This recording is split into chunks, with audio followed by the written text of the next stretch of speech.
Well, guys, I figured I'd go ahead and make you an update on where I've been and how this channel's been going, and just an overall general update on things that have gone on with my life.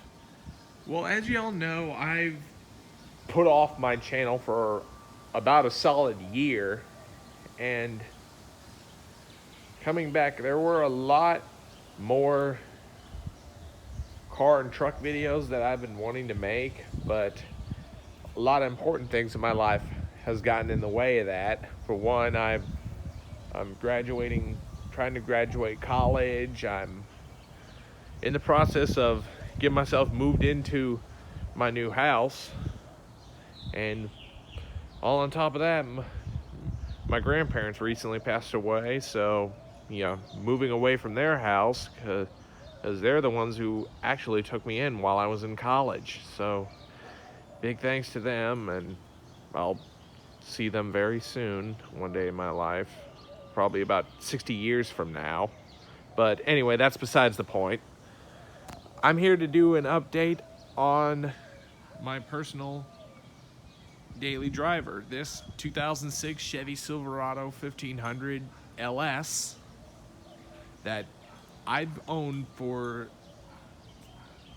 about 3.5 years. I bought this when I was 18, and this is basically the truck I had after I graduated high school and started college.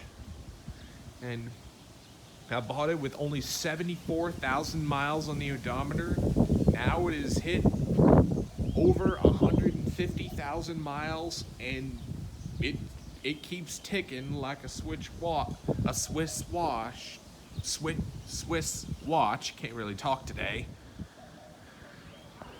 But anyway, let me just go ahead and do a general walk around of this truck and the things I did over the 3.5 years of ownership of this truck.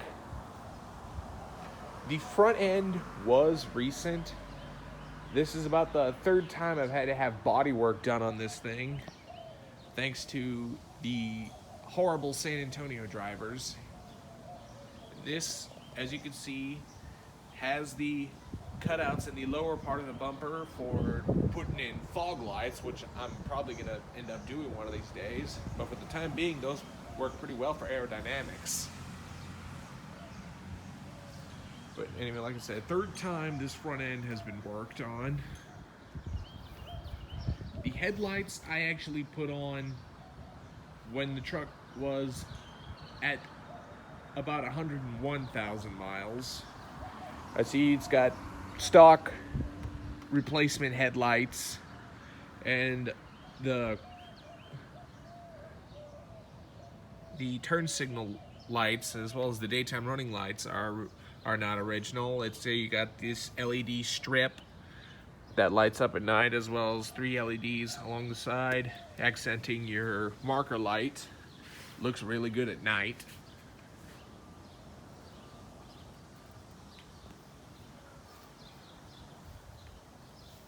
The 17-inch silver alloy wheels I put on at the time this truck was about 103,000 miles, and I really think these look great than the original 17-inch chrome work truck style wheels that this truck came with. I do have a video of having these put on.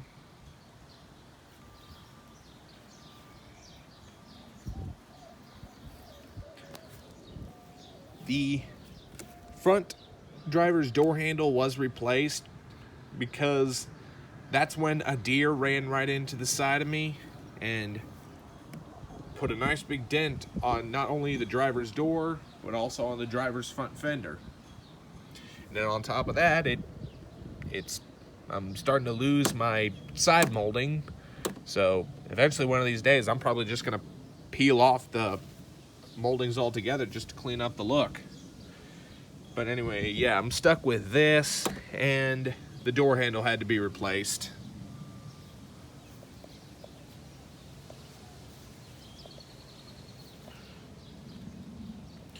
As we walk along the back here, it's got custom dual exhaust with Flowmaster Super 44 mufflers. This was done by a local muffler shop in the east side of San Antonio, and they did all custom mandrel bends and TIG welding. Everything was done all in-house, and it really is very well built together. Probably better than even the original Flowmaster kit that you buy.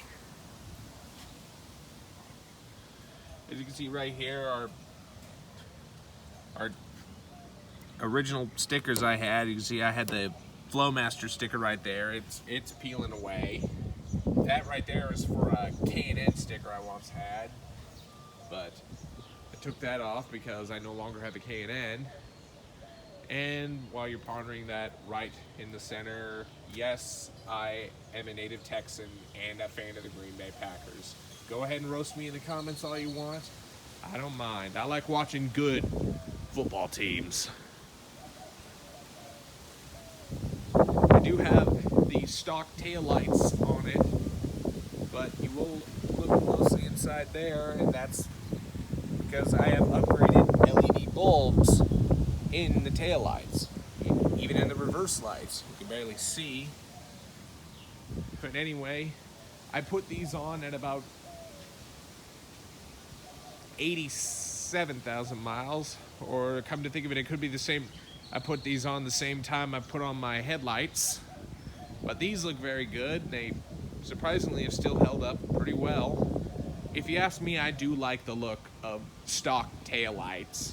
I've been kind of hesitant in upgrading to the aftermarket LED headlights because I can't decide what look I want or if I want to stick with the factory look. And besides, I like the way these stock taillights give it kind of a feel or look like a Chevy Avalanche. And also on top of that, I had a aftermarket LED third brake light. I decided to have the aftermarket third brake light instead of the stock one because you can see it's got more of a clear look, which sort of matches the tail lights.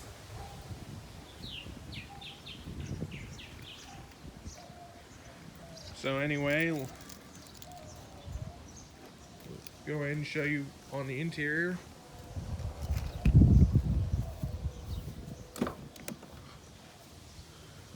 It's got dark gray cloth interior. It's a bit of a mess in here, so I'm not going to show you that much more. But the stereo I had upgraded, and this is a factory replacement stereo that you can buy from a company called One Factory Radio.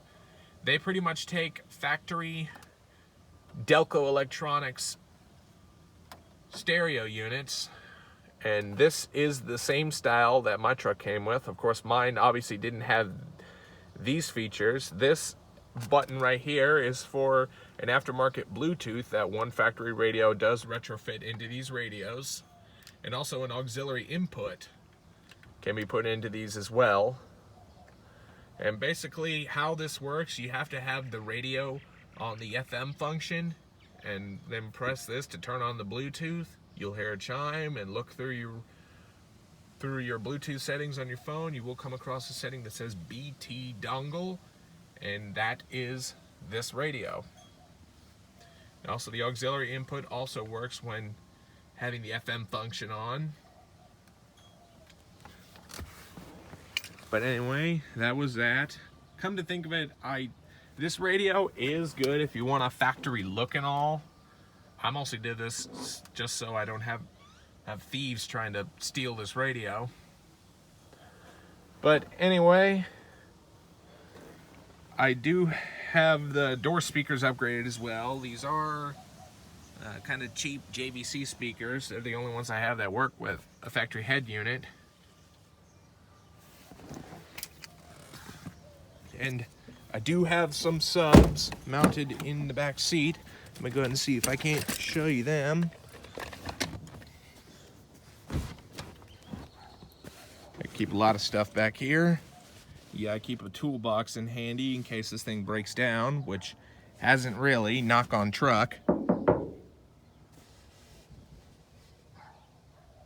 As you can see, I got two kicker subwoofers mounted in the back.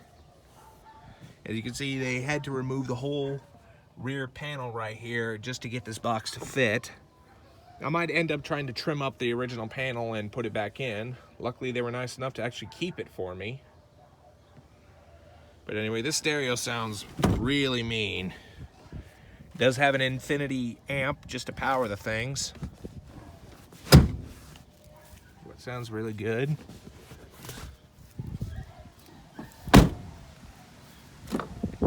We'll go ahead and show you under the hood.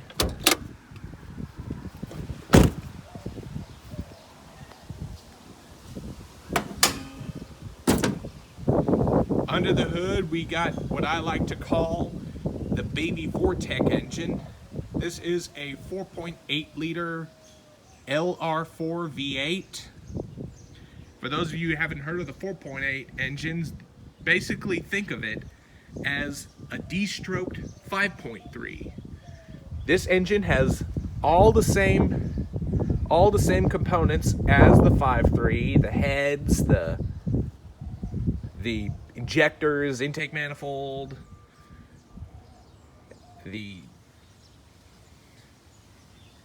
almost everything on this 4.8 is the same as a 5.3, except, key word there, this has a much shorter crank, and it also has flat top pistons. Yep, basically what makes a 4.8 different than a 5.3 and a 6.0 is the crank that's in this. It has these 4.8s have a much shorter stroke, but they have the same size bore as a 5.3, which I personally like this 4.8. It's much more fuel efficient than the 5.3, which is actually the main reason why I went for this engine. But everything has ran on it pretty good. The first repair I had to do on this when I got it was I had to replace the mass airflow sensor. That was at about 84,000 miles. Whenever you run this truck wide open, sometimes you would get an intermittent check engine light on. And then I had that replaced. Then the next thing I had to replace was the evaporative emissions purge canister right underneath the truck. Let me go ahead and see if I can't find that guy. Oh, it's right over there. As you can see, right under there, there's the new evaporative emissions purge canister. Had that replaced. And unfortunately, I did have to replace the hose on it as well because the old one was so dry rotted.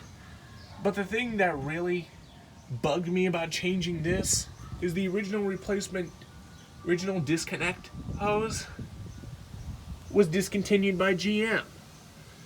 And I looked everywhere to try to find the original, but couldn't do this until it finally had me crawling back to the dealer, to the parts group, and these were certified GM technicians that told me to do this. And so I did. Just take 5/8 inch heater hose, hook it from the front evaporative tank to the purge canister. Now, the thing I would recommend doing is don't do a 1-foot heater hose. I did that, and there was a big kink in the hose, and I didn't run that because I didn't want to risk damaging anything. And if you get a 2-foot, that's too long, and it touches your drive shaft. So I basically did a 1.5-foot heater hose, and this is how it looks, and it has held up great ever since. Another thing I had to do to this truck, well, just close the hood on this thing.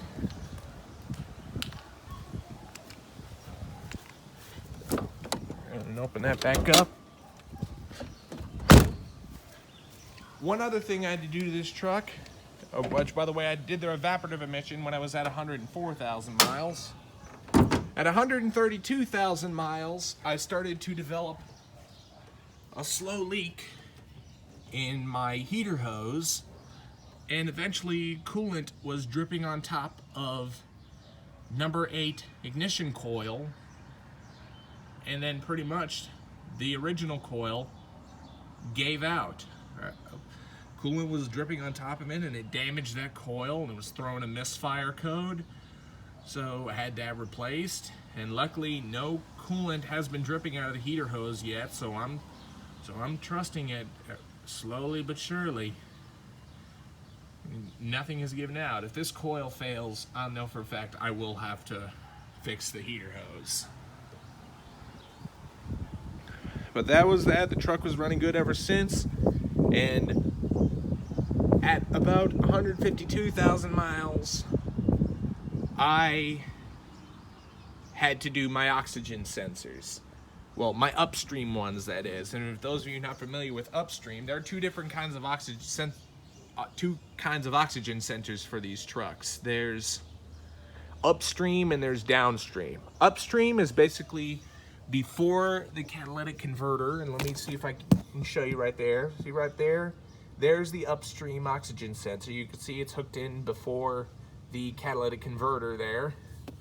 These trucks have 2 catalytic converters, so you basically have 4 oxygen sensors on this thing, which is really crazy.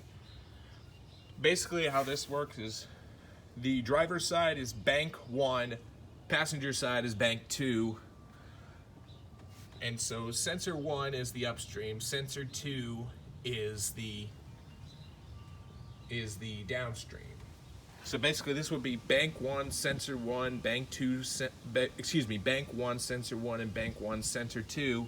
Then over here you got bank 2, sensor 1, and bank 2, sensor 2. I had all of those replaced.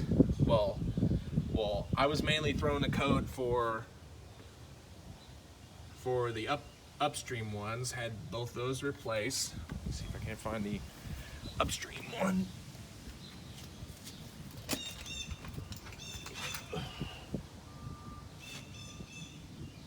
There it is right there. Upstream was replaced, as well as the downstream, and the other downstream one is right over there. I wasn't necessarily throwing the code for the downstream oxygen sensor, but I figured I'd go ahead and do that just so I don't have to do this again for a good while, and it's been running great ever since.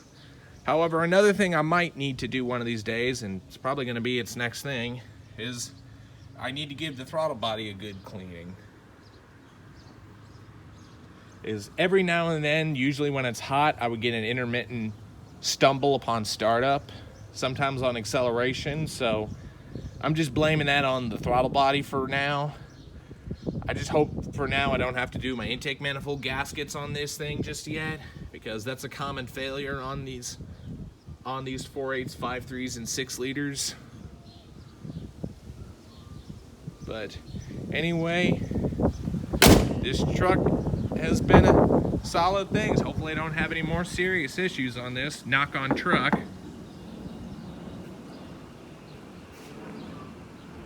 But anyway, okay, it looks like the rain's starting to hit, so we'll go ahead and back up here.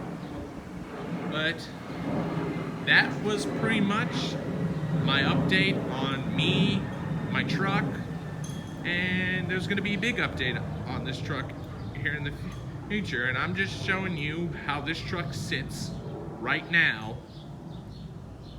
I am now going to do an extensive modification list to this truck, which a new series I'm going to be starting called Silverado Refresh. And this is the last time you are going to be seeing this truck the way it is. And what I'm showing you right now is how this truck sits at 150,000 miles, and I'm basically making this video mostly showing you what 150,000 miles does to these trucks.